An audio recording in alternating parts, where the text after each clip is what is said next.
Bonjour à tous, bienvenue sur Chronique Astro. Je m'appelle Stéphanie et je suis ravie de vous retrouver, comme chaque quinzaine, pour vous parler des mouvements planétaires et de leurs effets sur nous.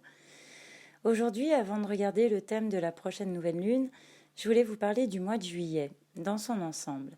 Parce qu'en juillet, il se passe des choses très spéciales. Pour commencer, il y a 2 éclipses. Une solaire, le 2 juillet, au moment de la nouvelle lune, et une lunaire, 15 jours après, au moment de la pleine lune. Ce qu'il faut savoir, c'est que les éclipses sont toujours des nouvelles lunes ou des pleines lunes, qui par essence suivent le cycle de la lune, et elles alternent tous les 15 jours. Pour les éclipses, c'est différent.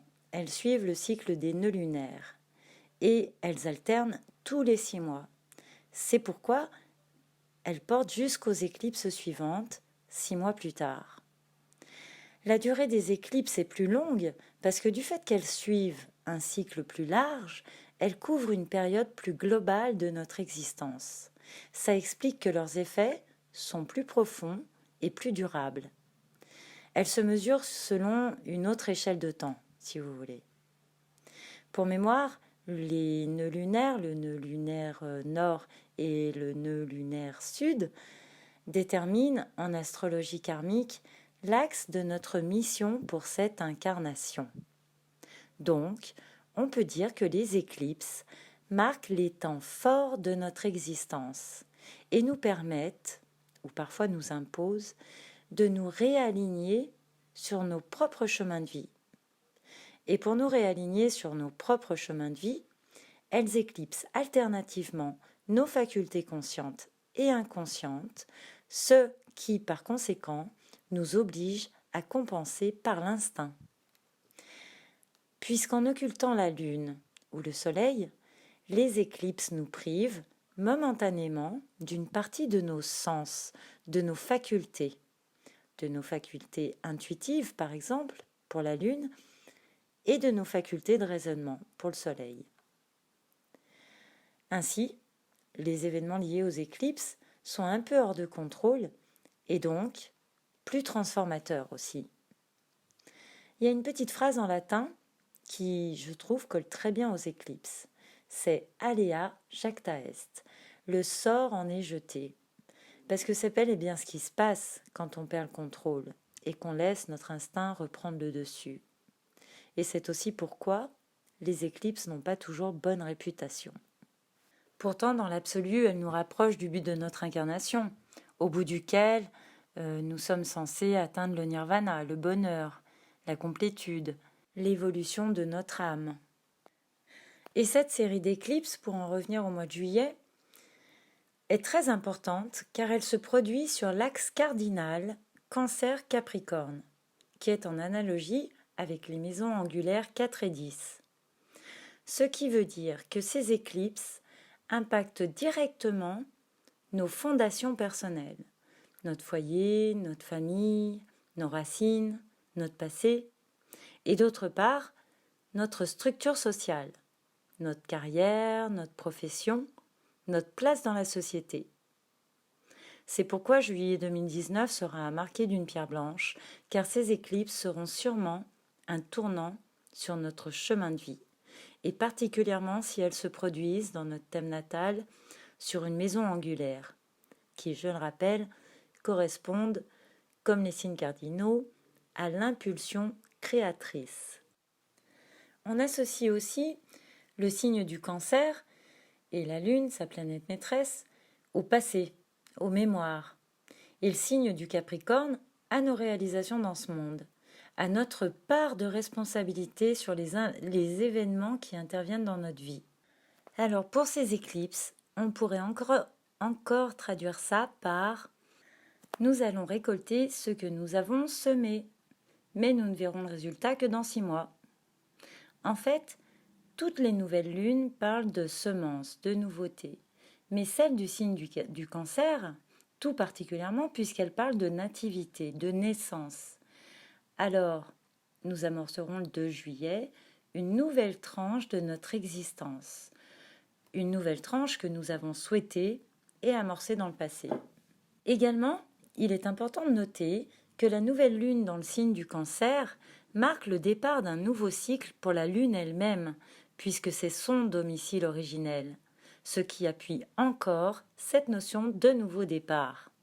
Et il est tout aussi intéressant de noter que le Soleil est dans le domicile de la Lune, ce qui indique que globalement, il met notre intuition en lumière, nos émotions, notre part de féminité. Mais comme il est éclipsé, les émotions et les désirs peuvent prendre le dessus sur la volonté et la raison. Alors, juillet 2019 se présente bien comme un mois riche en émotions, un peu hors de contrôle. Ce sera à notre instinct de trouver le chemin, à l'insu de notre plein gré, en quelque sorte, ou contre notre volonté, parfois. Autre particularité de ce mois, c'est que nous aurons jusqu'à 5 planètes rétrogrades sur 10, ce qui signifie que nous pourrions bien ressentir des freins et des lenteurs. Les choses pourraient tarder à se mettre en place, il pourrait y avoir des retards, il y aura des retards, des délais. Nous pourrions devoir attendre plus longtemps que nous le souhaiterions avant de voir la concrétisation de ce qu'on prépare. Mais quelles sont ces planètes rétrogrades ? Je vais commencer par la plus rapide, Mercure, qui rétrogradera du 7 au 31 juillet, d'abord dans le signe du Lion, puis dans le signe du Cancer, pour ensuite revenir dans le Lion. Alors, les rétrogradations de Mercure sont très fréquentes, il y en a environ 3 par an. Et systématiquement, on peut s'attendre à toutes sortes de désordres dans les communications, avec l'informatique, les téléphones et dans les transports aussi. Il est donc conseillé de ne signer aucun papier important pendant cette période, de ne pas acheter de voiture, ni électroménager, ni quoi que ce soit d'électronique, car ça pourrait ne pas fonctionner ou être défectueux. Évidemment, si le frigo tombe en panne pendant cette période, je vois pas comment on peut faire autrement. Peut-être en louer un, mais je ne sais pas si ça existe. Du coup, il arrive parfois qu'on n'ait pas trop le choix que de prendre ce risque. Mais comme rien n'arrive par hasard, il y aura sûrement une raison à cela. Peut-être une rencontre déterminante à la clé, sait-on jamais. Mais bon, sauf une accumulation d'aspects difficiles avec nos propres planètes dans notre thème natal, les rétrogradations de Mercure révèlent plus de l'anecdote que d'autres choses. Mais quand même, sur le plan de la communication, Mercure rétrograde apporte de l'incompréhension, des quiproquos. Et comme au moment de la nouvelle lune, il sera conjoint à Mars, on devra se méfier des paroles prononcées trop vite. Et surtout, des décisions prises à la hâte et qui ne seront pas définitives, sur lesquelles on devra revenir. On peut aussi entendre parler du retour de personnes de notre passé, puisque toutes les rétrogradations symbolisent une forme de retour en arrière. Avec Mercure, ce peut être le retour d'un frère ou d'une sœur, d'une ancienne voisine par exemple, qui n'habite pas très loin et qui fait le déplacement pour passer faire un petit coucou. Enfin voilà le type de situation qu'on peut rencontrer pour Mercure rétrograde. Ensuite, concernant les planètes dites lourdes, Jupiter rétrograde également, lui ce sera jusqu'au 12 août. Il nous invite à légitimer nos engagements ou, à l'inverse, à nous libérer de certains liens officiels. Jupiter parle aussi de nos valeurs, de nos croyances, et donc il peut être question de ne pas se sous-estimer ou de ne pas se surestimer. Et idem concernant des personnes, des situations. Il est question de ne pas accorder trop facilement notre confiance, à moins que justement on reprenne cette confiance suite à une déception ou à une trahison, puisqu'il forme toujours ce carré à Neptune. Jupiter rétrograde parle de faire preuve de confiance en soi. Il peut aussi être question d'être réaliste quant aux moyens dont nous disposons pour évoluer. Peut-être a-t-on besoin de revoir ses copies. Il nous propose, en rétrogradant, un petit examen de conscience. Mais comme il est dans son signe, en Sagittaire, il diffuse quand même généreusement optimisme et tolérance, ce qui nous permettra de contrer les énergies saturniennes et plutoniennes, et malgré les difficultés, il nous aidera à garder le moral. Et ça pourrait bien faire toute la différence sur le long terme. Et malgré tout, je ne suis même pas sûre que ça soit suffisant pour contrer Saturne et Pluton. Saturne, justement, rétrograde, lui, jusqu'au 19 septembre. Donc il nous impose de faire face à nos responsabilités, à fournir des efforts, à nous montrer volontaires, rigoureux, persévérants, organisés, constants et très patients, car Saturne symbolise aussi le temps. Saturne est aussi dans son signe en Capricorne. Elle, la planète, règne donc avec bienveillance et nous donne le goût du dépassement de soi. Du coup, ce qui ressemblait à une corvée peut devenir super stimulant et très motivant. On pourrait, selon le thème de chacun, se prendre au jeu de vouloir relever des défis en plaçant la barre super haute. Et ou en tout cas, on pourrait s'acharner à vouloir fournir un travail très soigné. J'essaye de montrer aussi le bon côté des choses, mais je ne vais pas vous mentir. La conjonction de Saturne à Pluton et au nœud sud rend la période assez sévère et même austère. En plus, la nouvelle lune est en opposition à cette conjonction, ce qui indique, somme toute, beaucoup de frustration, d'impatience, de sacrifice. On va vraiment être obligé de prendre sur soi. Pour mémoire, toute opposition nous sort de notre zone de confort. Donc ce mois de juillet s'annonce être un mois, voilà, un peu comme ça, sérieux et plutôt sous tension, tout le temps. Pluton rétrograde jusqu'au 4 octobre. Lui vérifie que certains attachements sont définitivement réglés, que nos peurs sont dépassées, dépassionnées, intégrées. Pluton nous prépare à aller de l'avant. Il termine son travail de fin, peut-être de deuil, avant de commencer la régénération qui débutera à l'automne. Neptune rétrograde lui jusqu'au 28 novembre. Il nous permet de voir les situations avec plus de réalisme, puisqu'en s'éloignant de la Terre, il nous rend une vision plus nette des choses, des gens, des situations. Il nous permet de sentir, avec recul, les tenants et les aboutissants de notre situation. Et comme il est lui aussi à son domicile, dans son signe, il répand lui aussi de bonnes ondes. Il nous aide à avoir la foi malgré des circonstances en apparence plutôt adverses et qui nous mettent les nerfs en plot. Au passage, je vous ferai remarquer que nous avons la chance, en ce moment, de bénéficier de beaucoup de planètes dans leur élément. Et ça nous facilite vraiment la tâche.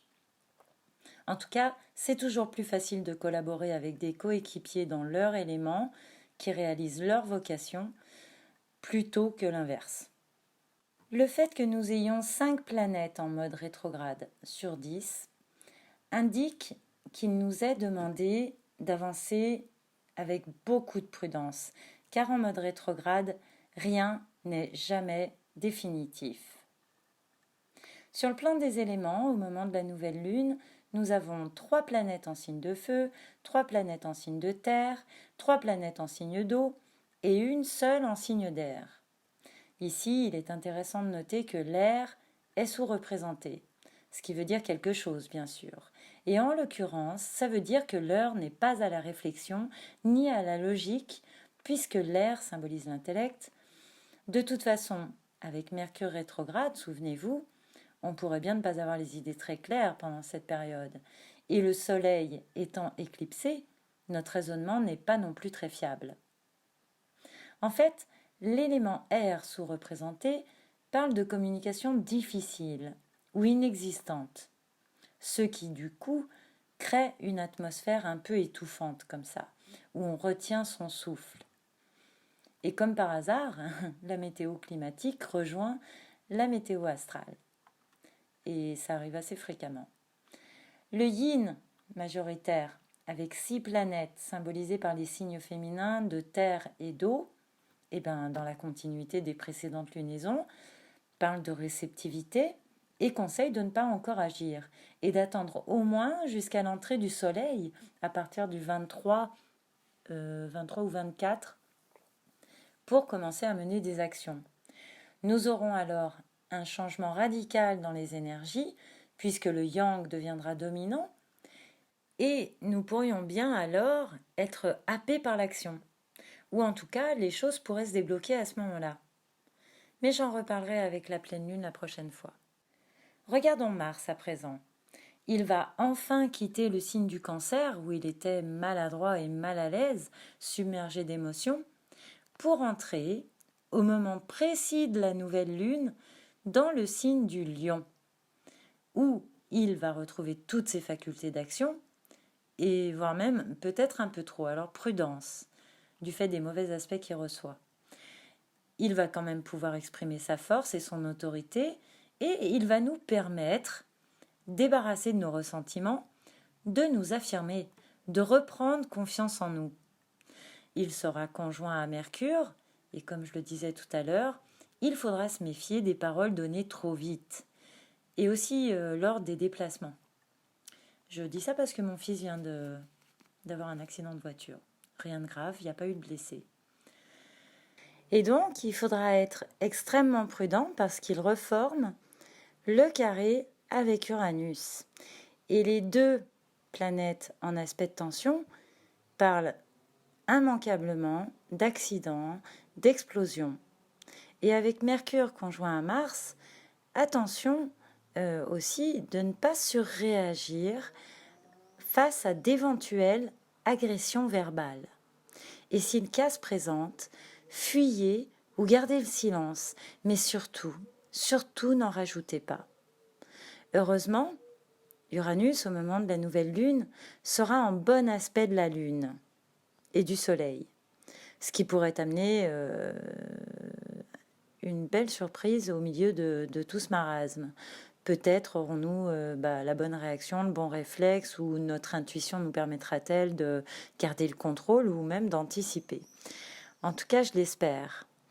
Mars, toujours, sera en opposition avec Saturne et Pluton, donc, et on pourrait bien s'accrocher à quelque chose qui n'a plus lieu d'être. En tout cas, un compromis devra être trouvé entre l'envie d'agir sans attendre et la nécessité de ne pas aller trop vite. Dit comme ça, je sais que ça peut sembler évident, mais dans les faits, ça pourrait bien nous demander un gros effort. Vénus, quant à elle, s'apprête à quitter le Gémeaux, un peu lasse de s'être autant dispersée en rencontres. Elle commence à se dire qu'elle ferait mieux de se protéger un peu. Elle fera son entrée dans le signe du Cancer le 4 juillet. Et dans ce signe, elle se fera plus discrète, moins sociable. Elle préférera largement cacher ses sentiments plutôt que de s'exposer à être déçue ou rejetée. Vénus en Cancer nous permettra de nous sentir bien à la maison ou bien dans notre peau. C'est une période très favorable pour prendre soin de soi ou refaire sa déco. Sur le plan des finances, en Cancer, elle nous rendra plus prudents et plus dans l'investissement que dans l'achat inutile. Et c'est plutôt une bonne chose. Et ben voilà, j'ai fait le tour des planètes. Alors, pour résumer, ces éclipses, elles portent sur 6 mois. La nouvelle lune en Cancer parle, plus que toute autre nouvelle lune, de nouveaux départs, de nativité. L'opposition qu'elle forme à Saturne et Pluton en Capricorne pourrait bien instaurer une certaine austérité, mais Neptune en bon aspect nous permettra de garder confiance et Jupiter nous rendra bizarrement assez optimistes. Attention à Mars, il est tellement sous tension qu'il est prêt à exploser et tout le monde le sait, la violence n'a jamais rien réglé. Voilà les amis, Chronique Astro, c'est fini pour aujourd'hui. N'oubliez pas de vous abonner, de liker, de partager. Je vous dis à très bientôt. Je vous souhaite une très très belle nouvelle lune. Je vous donne rendez-vous dans 15 jours pour la pleine lune en Capricorne. Et d'ici là, bien sûr, n'oubliez pas, l'astrologie nous donne les clés. À nous de savoir les utiliser. À bientôt.